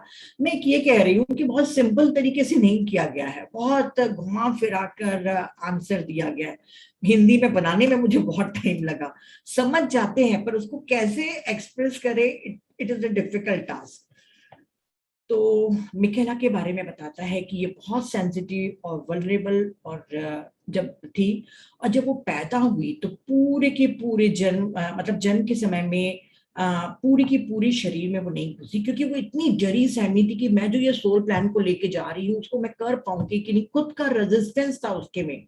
तो वो पूरी की पूरी उस जन्म में अपने साथ नहीं उतरी थी, और उसके कारण क्या हुआ था कि जो उसकी पास्ट लाइफ की जो रियलिटीज थी, आप समझ जाना, पर्सनालिटी नहीं बोलूंगी, रियलिटीज बोलूंगी, जो पास्ट लाइफ की जितनी रियलिटीज थी, उसकी जो ट्रॉमेटिक एनर्जीज थी, वो सब उसके जन्म के साथ घुस गई थी। तभी तो 4 साल की उम्र में, आप बताइए ना, 4 साल तक के पिछले जन्मों की एनर्जी कहाँ से आएगी? सिर्फ इसलिए क्योंकि उसने बाय बर्थ उसी समय सारी एनर्जीज, ट्रॉमेटिक एनर्जीज को अपने फील्ड में, अपनी ऑरा में ले लिया था। और पर उसकी जो इनर एनर्जी थी, जो उसकी एनर्जी फील्ड था, उसमें काफी पिछले जन्मों से पावर और स्ट्रेंथ भी थी। इसी के कारण वो हील हो पाई। हर एक के इंसान के साथ इतना अच्छा सौभाग्य नहीं होता है। पर जब वो आ रही थी और जब आई थी और डर रही थी, तो ये डर भी उसके साथ था। और ये जो उसने पास्ट लाइफ का था, ये डर जो आया था, उसके पास्ट लाइफ के बारे में जेशुआ बताता है। जल्दी से मैं उनकी पास्ट लाइफ बताऊंगी क्योंकि टाइम होते जा रहा है। एक टाइम में वो एक बच्चे के रूप में उसको देखती हैं कि एक काफी गर्म देश में वो रह रहा है, तंबू अगर लगे हुए हैं और काफी लोगों से, वो दूसरों लोगों से डिफरेंट है। वो इतना स्पिरिचुअली इवॉल्व है कि वो सन से कनेक्ट है। उसकी मदर भी मिस्टिकल एक्सपीरियंस करती थी और वो दोनों माँ बेटे एक दूसरे से बातें करते थे इसके बारे में, जीवन के रहस्य के बारे में, कि जीवन के पार भी कुछ और है। वहां के लोग बहुत मतलब संकीर्ण दिमाग के थे। उनको लगता था ये बहुत लिमिटेड एरिया, तो चलो हम ट्रैवल करते हैं, लोगों को ये बताते हैं कि जीवन का रहस्य क्या। तो लोग ट्रैवल करते हैं, काफी ट्रैवलिंग करते हुए वो एक ऐसे ग्रुप में जाते हैं जहां पे वो पहली जन्म में, मतलब वो पहला जन्म था जब वो लोगों से कनेक्ट होता है, हार्ट टू हार्ट। पहला जन्म था उसका स्पिरिचुअली अवेकनिंग का, जब वो लोगों से जुड़ता है। उस ग्रुप में जब जाता है तो सब लोग बहुत अच्छे से प्यार से उसके साथ रहते हैं। अब उसको और उसकी मम्मी को लगता है कि अब हमको इसको जीसस के जो मैसेजेस हैं और जो जीसस की एनर्जी है, मतलब जीसस कॉन्शियसनेस, उससे उनको कनेक्ट करना है। तो जैसे वो उपदेश देना शुरू करता है जीसस के, तो वहां के लोग बहुत भड़क जाते हैं, बिल्कुल रेजिस्टेंस, कहते हैं कि ये क्या बकवास कर रहे हो तुम। तो उसको घोड़े से बांध के उसको घसीटा जाता है, मारा जाता है। उसको घायल अवस्था में एक कारागृह जो बहुत ठंडा था, वहां पे उसको बंद करके रख दिया जाता है अंधेरे कमरे में। और उसको पूरे समय डर लगते रहता है अंधेरे कमरे में बैठते हुए कि, क्योंकि चारों तरफ उसके दुश्मन थे जो उसको प्रताड़ना कर रहे थे, उसको गाली गलौज कर रहे थे, मार भी नहीं रहे थे पर उसको बहुत प्रताड़ित किया। तो उस सेल में रह के जब उसने बहुत ज्यादा आइसोलेटेड फील किया कि मैं सबसे अलग हो गया हूँ, सब मेरे दुश्मन है आसपास, बहुत ज्यादा वो तन्हा महसूस करता था वहां पर बैठे बैठे। उसका दम घुटता था। पर आखिरी में एक लास्ट में उसको उसको लगता था कि मैं पागल हो जाऊंगा या तो इन लोग मुझे मार दें, इतना ज्यादा उसका दम घुटता था। और आखिरी में उसको मार दिया जाता है। अब जब वो वायलेंस इतनी देखकर जब वो मरता है, तब वो जो आघात था उसकी सोल पर पड़ जाता है। तो मिकेला की लाइफ में जितने डर थे, जितनी भी तन्हाइयां थी, वो इसी आदमी की, इसी रियलिटी की एनर्जी इस जन्म में उसको आई थी। जितनी निराशा थी उसको इसी से आई थी। और अभी भी वो उससे कनेक्टेड है, अभी भी वो जो रियलिटी है उससे कनेक्टेड है। और उसको कहता है मिकेला को कि तुम और अपने ऊपर काम करो और अपनी फीलिंग को एक्सप्रेस करो और ग्राउंडेड हो। ग्राउंडेड अर्थ, ग्राउंडेड होने का बार बार अर्थ यहाँ पे नहीं बताया गया, मैं जितना समझी हूँ। हम लोग जैसे कहते हैं, प्रदीप सर मेडिटेशन के बाद बोलते थे कि मेडिटेशन के बाद तुरंत आप लोग पानी पीजिए, ग्राउंडेड हो जाइए आप लोग, ताकि हम जब एस्ट्रल ट्रैवल करते हैं या इस डायमेंशन से हम बाहर निकलते हैं तो हमको फिर से शरीर के साथ, पूरे सातों चक्रा के साथ हमको कनेक्ट होना पड़ता है कि मैं शरीर में हूं। तो हमारा माइंड एंड बॉडी एक साथ रहे, उसके लिए हम कहते हैं कि ग्राउंडेड हो जाओ। अपने आप से, इस पृथ्वी से जुड़ाव महसूस करो, अपने शरीर से जुड़ाव महसूस करो। तो वो जो रियलिटी वाला आदमी था जिसको मार दिया गया था, वो कहता है कि तुमको और ग्राउंडेड होने की जरूरत है और बहुत एक्सप्रेस करने की जरूरत है, अपनी बाउंड्री सेट कर लो। और जो भी मिकेला में जो मेल एनर्जी थी, जो उसकी स्ट्रेंथ थी, वो उसी पास्ट लाइफ की स्ट्रेंथ से ही वो काम कर रही थी। समझ क्या हो गया? क्योंकि हम सभी अपने पिछले जन्मों के सेल से, अपनी रियलिटी से हम पूरे समय इंटरेक्ट करते रहते हैं। और एक जन्म में मिकाला चर्च के लाइफ को भी बताती है, यीशुआ बताता है उसको कि वो एक जन्म में चर्च में जीसस के टीचिंग्स वगैरह को जब बता रहा था, तो उसको बहुत मारा पीटा गया था और उसको जिंदा जला दिया गया था। वो भी जो क्योंकि वो स्पिरिचुअल नॉलेज लाने का प्रयास कर रहा था और चर्च नहीं चाहता था ऐसे। तो उस समय भी वो काफी डर और हिंसा को देखकर मरा था वो इंसान। तो जो रियलिटी ये पास्ट लाइफ भी देखी थी, वही तो अभी इस जन्म में मिकेला है। तो मिकेला को जो भी डिप्रेशन के टाइम में जो डर था या ओसीडी के टाइम में जो डर था, वो इन सभी, ये तो सिर्फ दो बताए हैं, ऐसे कई जन्म हो चुके हैं जहाँ पे उसने वायलेंस और डर ये सब देखा है। तो वो जो यहाँ पे मिकेला डरती थी, मिकेला कहती है कि जबकि मेरे तो मम्मी पापा अच्छे थे, मेरे हस्बैंड अच्छे थे, और मेरे घर का, मेरे ऑफिस का वातावरण अच्छा था, मुझे कोई भी डर की कोई ऐसी बुरी चीज हुई नहीं थी मेरी लाइफ में। हमको भी कभी कभी लगता है कि कभी बहुत अच्छी फैमिली का व्यक्ति भी बहुत डरपोक रहता है, तो वो सब उसकी पास्ट टाइप की एनर्जीज हैं जो मिकेला में भी आई हुई थी। तो मदर, फादर और जो उसके हस्बैंड थे, उन्होंने भी प्लान किया था उसके साथ मदद करने के लिए कि मिकाला ने जो पिछले जन्म में अपने को बैलेंसिंग नहीं कर पाया या अपने को हील नहीं कर पाई थी, और क्योंकि पिछले जन्म में भी कई रूप में उनके साथ आए थे।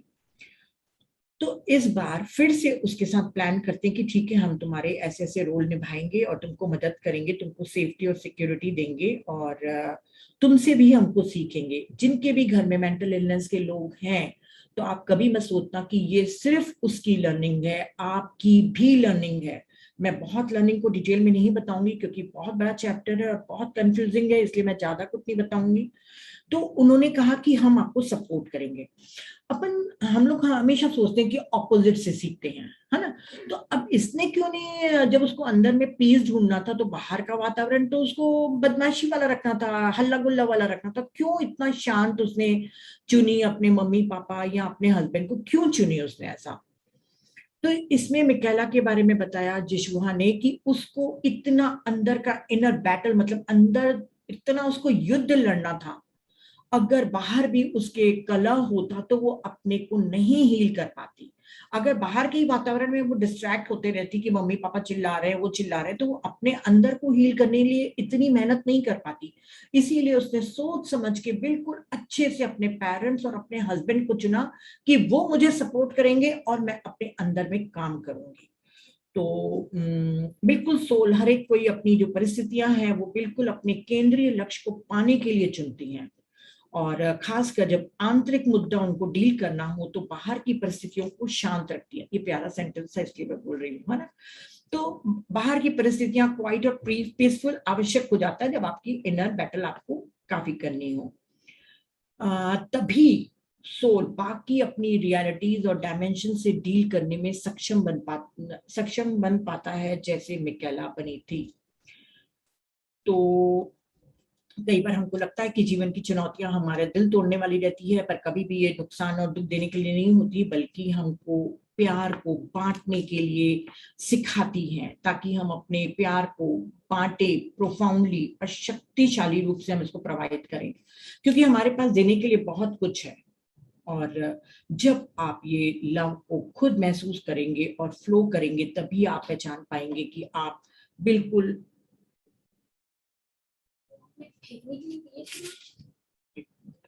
बहुत पुराना हो गया।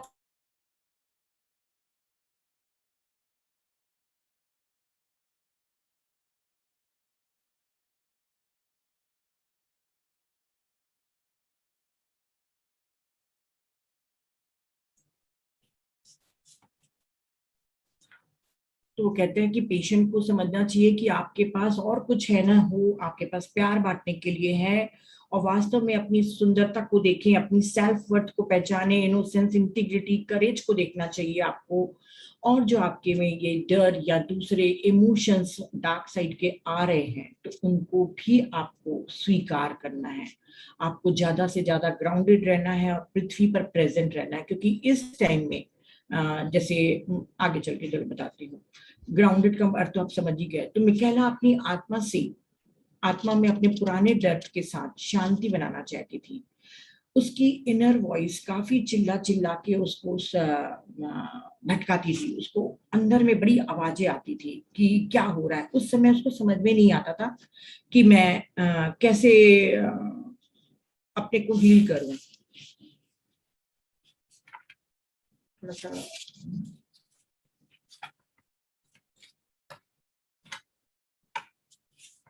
तो मेंटल इलनेस के पेशेंट को बहुत सी चीजों के साथ डील करना पड़ता है, क्योंकि वो ना ग्राउंडेड रहते हैं, ना प्रेजेंट मोमेंट पे रहते हैं। तो उस समय जो पास्ट लाइफ के इमोशन है, फीलिंग्स है, थॉट्स हैं, वो सब के सब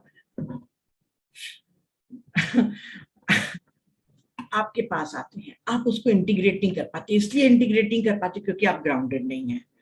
तो उसका जो उसकी जो आत्मा है, उस समय जब बहुत सारे थॉट्स और ये सब आ रहे हैं, इंटीग्रेट नहीं कर पा रहा है, उस समय जो उसकी आत्मा है वो फ्रेगमेंटेड हो जाती है, टूट जाती है।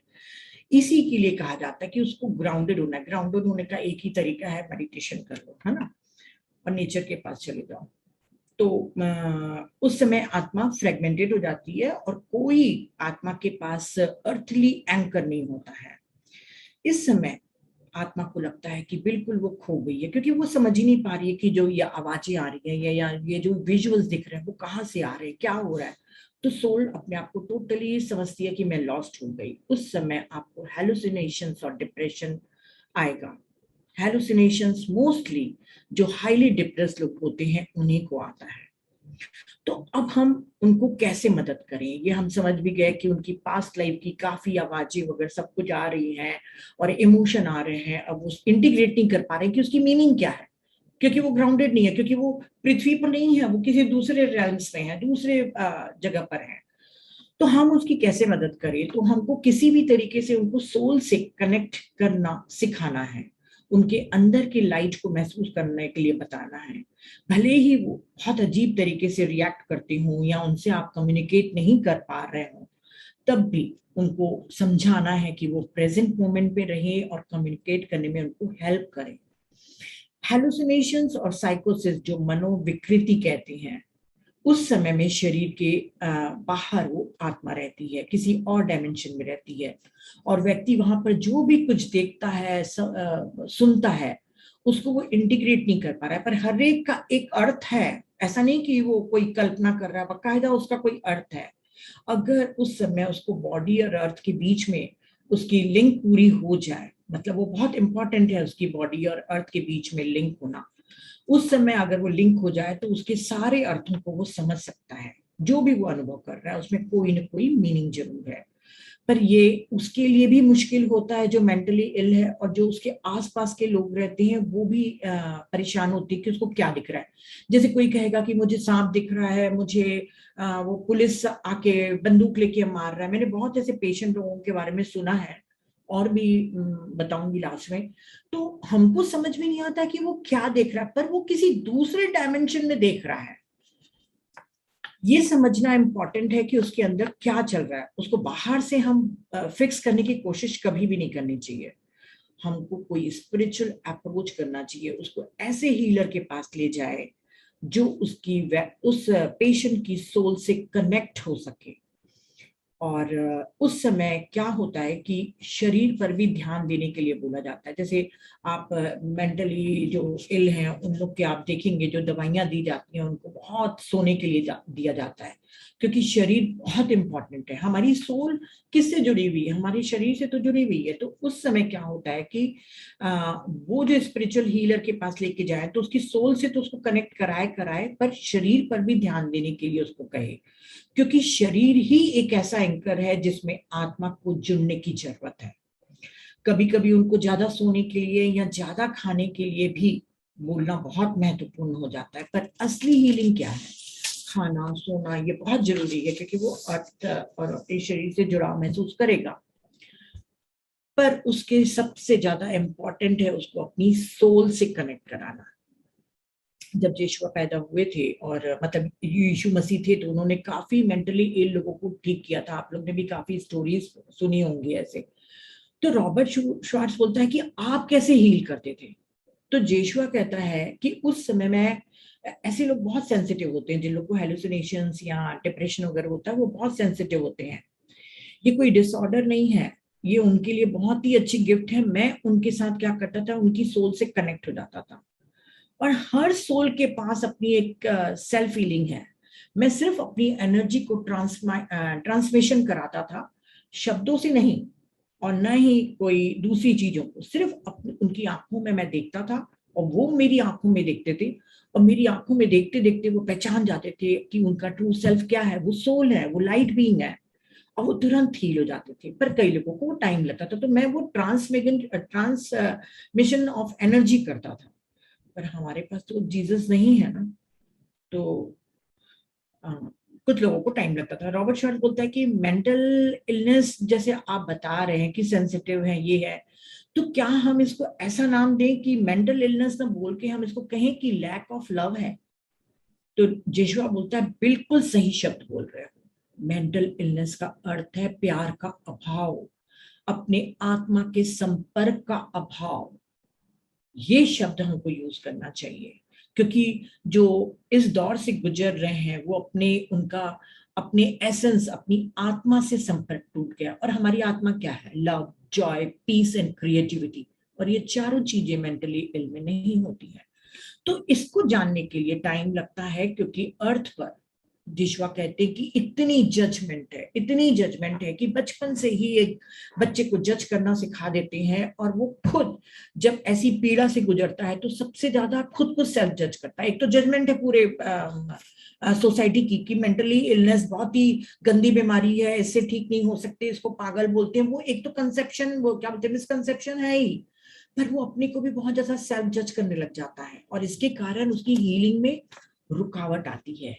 तो जो हमारी जो स्पिरिचुअल ट्रेडिशन का जो काम है, वो ये होना चाहिए कि उनको उनके वास्तविक घर, अर्थात हमारा जो ट्रू होम है, जो हमारी डिविनिटी है, अपनी भगवत्ता है, वहां तक के ले जाए। और ऐसे शब्द कभी भी नहीं भूलें कि ये उनके कर्मों का फल है या ईश्वर उनके साथ ऐसा कर रहा है। ये शब्द कभी भी उनके सामने न बोला जाए, न ही वो ऐसे शब्दों को सुने। तो यीशु कहता है कि जितने भी मेंटली इल लोग हैं, आप समझ जाइए कि वो हाई इवॉल्व सोल्स हैं, बहुत सेंसिटिव होती हैं और बहुत कुछ महसूस करने में सक्षम होती हैं। देखिए, हम तो यहाँ फिजिकल अर्थ की आवाज सुन पाते हैं, ठीक है, ये कार चली, यहाँ कुत्ता भौंका, यहाँ बाई ने आवाज दी, बस इतनी हम आवाज सुन लेते हैं, हमारी लिमिट इतनी है।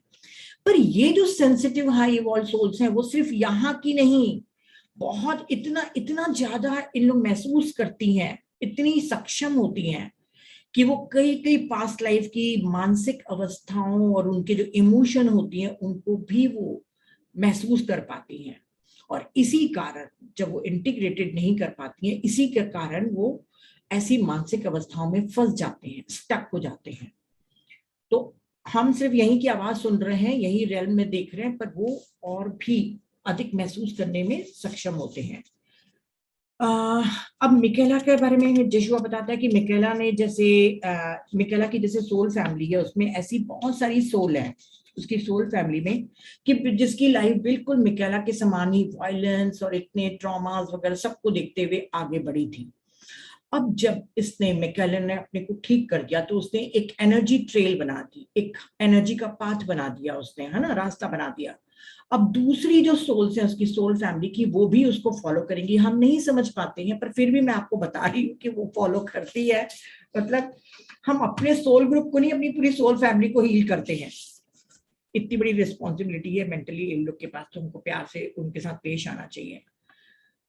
और वो उनका अनुसरण करके वो ठीक हो जाती है। और जब पूरी तरीके से मिकेला ठीक हो गई, तो उसने एक ऐसा एनर्जी प्रेजेंट एनर्जी पैटर्न बना दिया कि सोल फैमिली की जो दूसरी सोल्स हैं, जिनको वो मिकेला जानती भी नहीं है, वो भी ठीक हो जाएंगी इसको फॉलो करके, इस एनर्जी पैटर्न को फॉलो करके। और जो मिकाला को दोपहर के टाइम में दिखते थे ये सब चीजें, उसको खुली आंखों से दिखता था, उसके बारे में भी जशुआ बताती है कि जब वो पैदा हुई थी और उस समय वो पूरी तरीके से उतरी नहीं थी, जैसे मैंने पहले भी बताया कि कई लाइफ टाइम की रियलिटी उसकी रियलिटी में प्रवेश कर ली थी और उसकी ऑरा ओपन थी और ऐसी इंफॉर्मेशन को वो पूरे टाइम रिसीव करते जा रही थी। जब वो थोड़ी एडल्ट हुई तो वो इतना ज्यादा उसकी इंफॉर्मेशन को रिसीव करने लग गई, उसकी भावनाएं इतनी भारी हो गई कि उसको खुली आंखों से यथार्थ दुनिया से भी ज्यादा सत्य वो दिखाई देने लगता था। वो वेकिंग स्टेट में कई लोगों को ऐसा दिखता है क्योंकि उस समय उनकी जो कॉन्शियसनेस होती है वो ट्रांस स्टेट में होती है और मटेरियलिस्टिक लाइफ जो ये हमारे आसपास का वातावरण है उसमें नहीं रहती है फोकस, तो उनको उस रियलिटी की चीजें बिल्कुल यथार्थ रूप में दिखती हैं और वैसे ही मिकेला को भी दिखती थी। क्यों डिस्टर्ब कर रही है जान भाई। और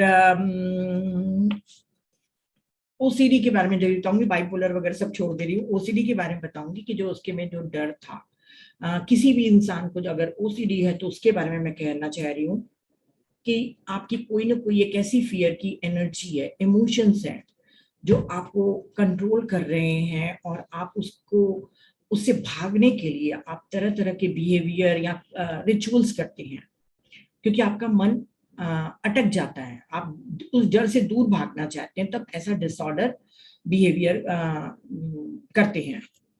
इस समय जिसको ओसीडी है उनको दूसरों की हेल्प लेनी चाहिए, अपने फेस करना चाहिए अपने फियर का, और जब कहते हैं ना डर के आगे जीत है, वो आपका डर दूर हो जाएगा।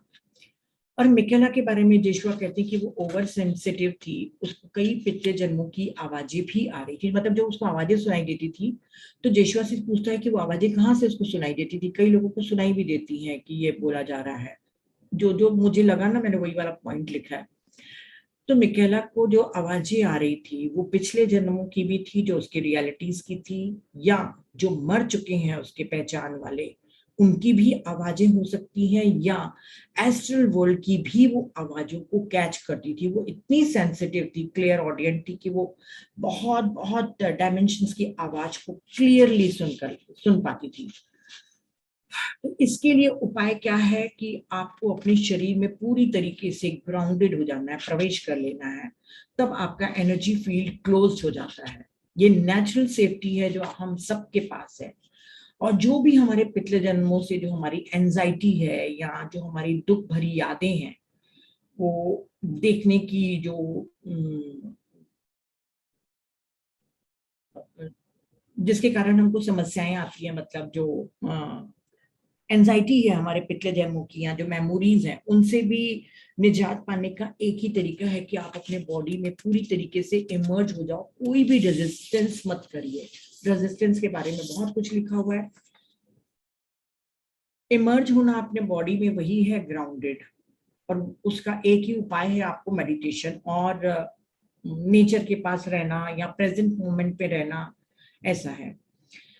टाइम हो रहा है, 6 बजने वाले हैं, इसलिए मैं बता रही हूँ कि उसके फादर ने अपने डर की हीलिंग दूर करी, डर की समस्या को दूर किया। मदर ने सेल्फ कॉन्फिडेंस और अपने इनर नॉलेज, अपनी स्ट्रेंथ को डेवलप किया। उसके हस्बैंड के भी बहुत सारे डीप फियर्स थे जो उसके इमोशन सरफेस पे आए, उसको भी उसने हील किया। सब सब जो भी उसका रिलेटिव होता है उसको कोई ना कोई लेसन पढ़ना रहता ही है, तभी आपने अपनी फैमिली में ऐसे व्यक्ति को जन्म देने के लिए आपने प्लान किया था। जब कोई पेशेंट बहुत ही डीपली एंजाइटी, फियर या नेगेटिव इमोशन के कारण कंफ्यूज है तो उसको अपने दूसरे हिस्से को भी, जो अंडरस्टैंडिंग वाला है, जो हमारा लव का पार्ट है, लाइट का पार्ट है, उसके साथ कनेक्ट होना है, उससे आइडेंटिफाइड करना है। हम लोग क्या करते हैं कि अपने डर से अपने को आइडेंटिफाइड करते, क्योंकि हम अपने आप को सिर्फ बॉडी मानते हैं।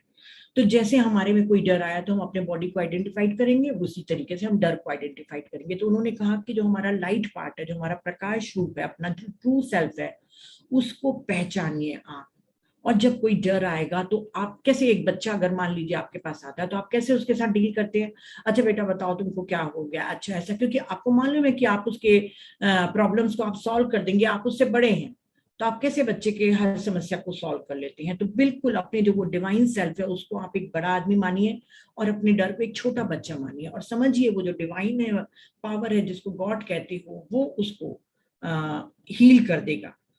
तो आप उससे कनेक्ट कराइए, उसके लाइट पार्ट से। और कभी कभी एक थेरेपिस्ट की भी आपको मदद लेनी चाहिए, पेरेंट्स भी कर सकते हैं इसमें अच्छी भूमिका, ताकि उसको समझाए कि आपको फियर को एक डिस्टेंस से देखना है, आप फियर से बड़े हैं, और इमोशन को एक्सप्रेस करना सिखाना है, उसको रिजेक्ट करना नहीं सिखाना है, उसको पूरे समय साहस देना है, करेज देना है, और लव अत्यधिक मात्रा में देना है, उसको उसकी आत्मा से जोड़ना सिखाना है। और जब आप हेल्प नहीं कर सकते, क्योंकि कई बच्चे लोग नहीं कम्युनिकेट करते, या आप उनको कहेंगे कि ट्रस्ट रखो इस पृथ्वी पर, तो वो नहीं कर पाते, तो हमको बाहर से भी हेल्प लेने की जरूरत होती है। और बाहर से जब हम हेल्प लें तो कैसे लोगों से लें? ऐसे लोगों से लेना चाहिए जो इस दौर से, इस बीमारी से गुजर के जा चुका हो, हील हो चुका हो, या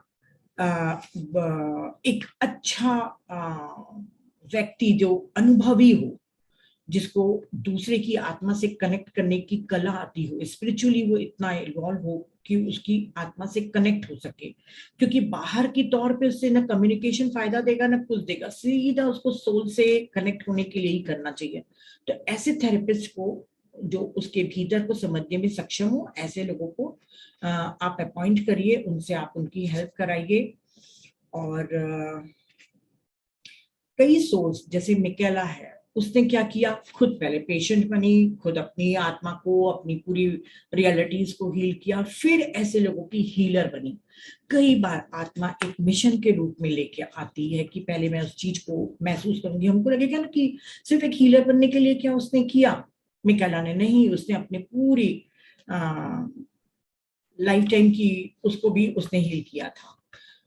तो एम्पैथेटिक हीलर के पास जाना चाहिए। तो एम्पैथेटिक हीलर कौन होते हैं? वो सबसे पावरफुल हीलर होते हैं। Empathy comes from the personal experience, जैसे मिकेला को अपने पर्सनल एक्सपीरियंस से एम्पैथी आई थी।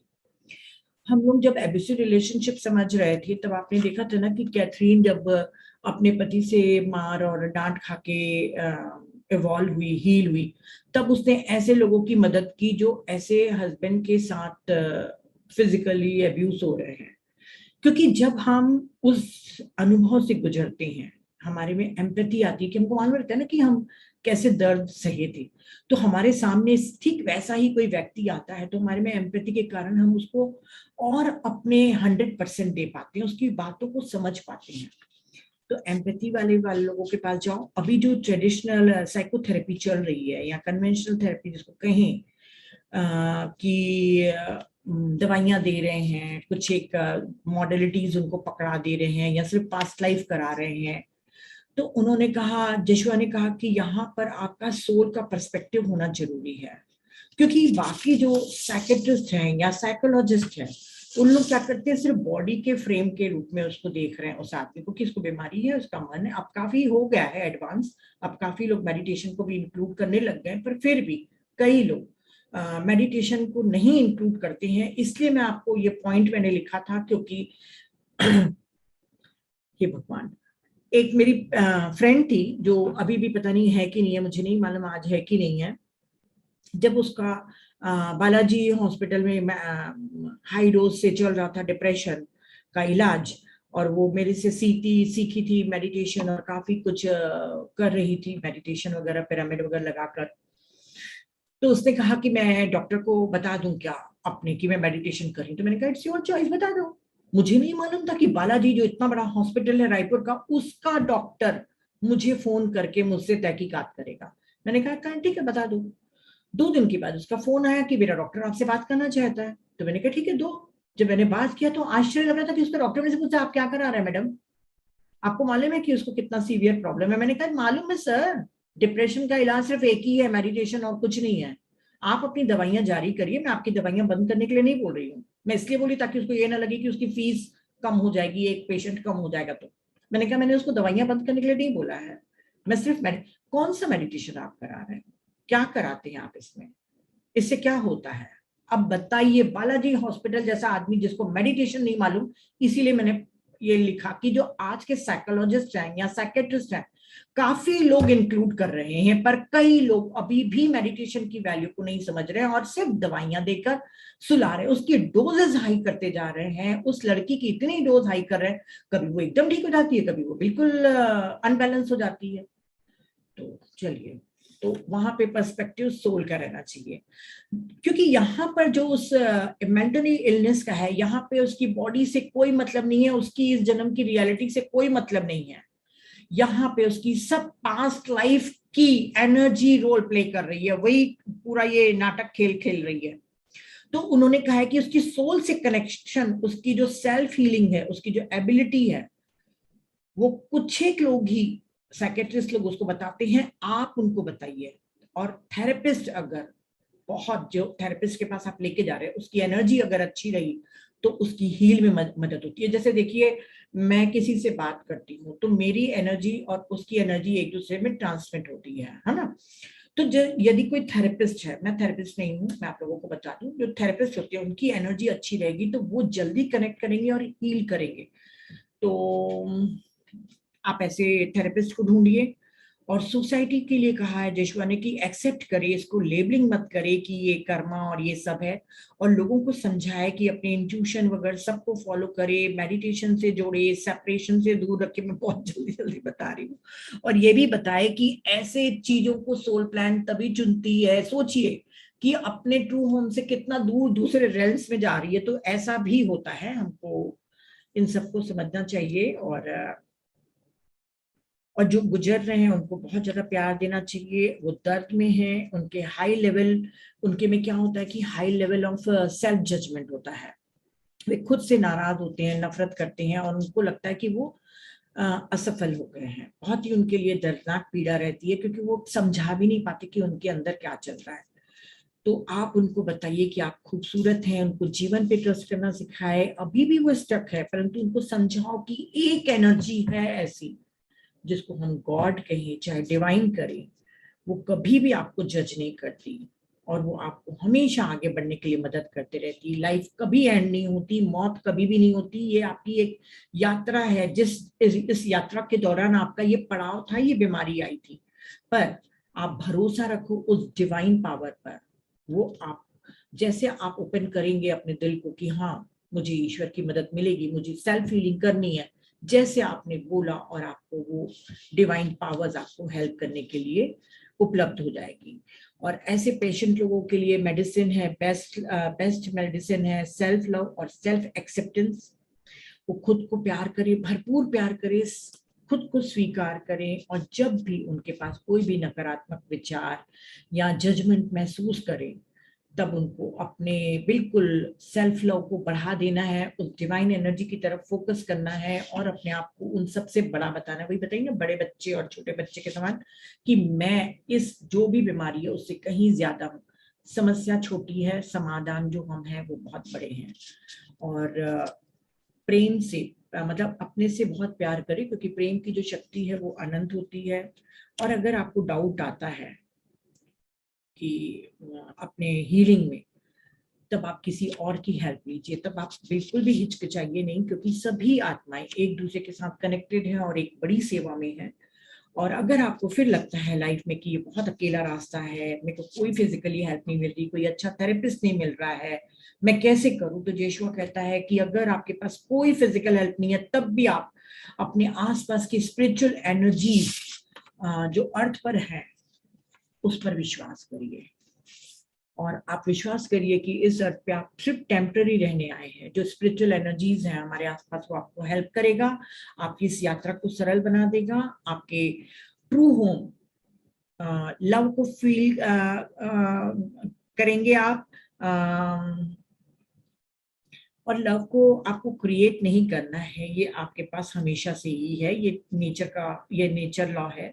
और help is always available and you are never alone. कभी भी आप अकेले नहीं रहेंगे। आपकी जो ये बीमारी है वो आपकी हायर सेल्फ की इंटीग्रेटेड प्रोसेस है, जो आपको कई जन्मों के प्रॉब्लम्स को सॉल्व करने के लिए इस जन्म में आप लेके आए हैं। बहुत सारी एनर्जीज जो अनरिजॉल्व रह गई थी, आप उसको अपनी हीलिंग के द्वारा, मतलब रीमेंबर अर्थात वो याद करना कि हम आत्मा है और हमारे इस यात्रा में ये एक छोटा सा एक माइलस्टोन है, क्योंकि ये एक अवसर है। अगर आपने अपने को हील कर लिया तो आप कई कई जन्मों को हील कर देंगे। तो ये आप महसूस करिए। और जो भी ऐसे पेशेंट हैं उनको अपने सोल से कनेक्शन के लिए, जो बार बार रॉबर्ट श्वार्ट्ज ने कहा है, उसका एक ही उपाय है, अपने मेडिटेशन से आप मेडिटेशन से अपने सोल के साथ कनेक्ट हुई। होता ये है कि मैंने कई लोगों को देखा है कि वो शुरू में तो बहुत अच्छे से मेडिटेशन करते हैं और बोलते हैं कि नहीं नहीं मैडम, हमको तो बहुत फायदा हुआ हमारे डिप्रेशन में। 2-3 महीने के बाद फिर से उनको वापस गिर जाते हैं। वो शायद वो बैलेंस नहीं कर पाते अपने को, या कंटिन्यूटी नहीं कर पाते। मैंने बहुत लोगों को देखा है कि फिर डिप्रेशन के रास्ते में जाते हैं और दवाइयों को लेना शुरू करते हैं। तो जो ये एलोपैथी दवाइयां हैं, मैं आप लोगों को ये नहीं बोलूंगी कि एलोपैथी दवाइयां बंद कर दीजिए, पर हो सके तो कोई ऑल्टरनेटिव थेरेपी में जाए, जैसे होम्योपैथिक है या कोई आयुर्वेदिक है जिसके बहुत साइड इफेक्ट नहीं हो। क्योंकि एलोपैथी में तो मैंने देखा कि वो पूरे टाइम सो रहे हैं और वर्स्ट हालत होती जा रही है उनकी। मुझे तो कहीं नहीं दिखे कि वो पूरी तरीके से हील हो रहे हैं। हो सकता है हील होते हो, जो इनिशियल स्टेज में होते हो वो हील होते हो, पर जैसे मिकेला है या बहुत से लोग हैं जो डिप्रेशन से करे हैं। हम लोग जैसे कुंभ मेला वगैरह में जाते हैं, कितने लोग डिप्रेशन से हील हुए हैं। तो क्या उनके पंख लगे हुए हैं? क्या मिकेला को पंख लगे हैं? ठीक है, उसके पास साइकिक गिफ्ट्स थी, पर कितने लोग हील हुए हैं? अगर आप अपने ऊपर विश्वास करेंगे, मेडिटेशन आप कंप्लीट करते जाएंगे, ग्राउंडिंग करते रहेंगे, नेचर से आप कनेक्ट होते जाएंगे, तो वो दिन दूर नहीं है जब आप अपना जो सोल प्लान लेके आए हो उसको पूरा कर सको। अब ये तो मैंने मेंटल इलनेस के लिए बोला। मैंने जो इतना सर फोड़ी करके, सर फोड़ी नहीं बोला चाहिए, मैंने इतनी जो मेहनत करके आप लोग के लिए मल्टी डायमेंशनल बीइंग का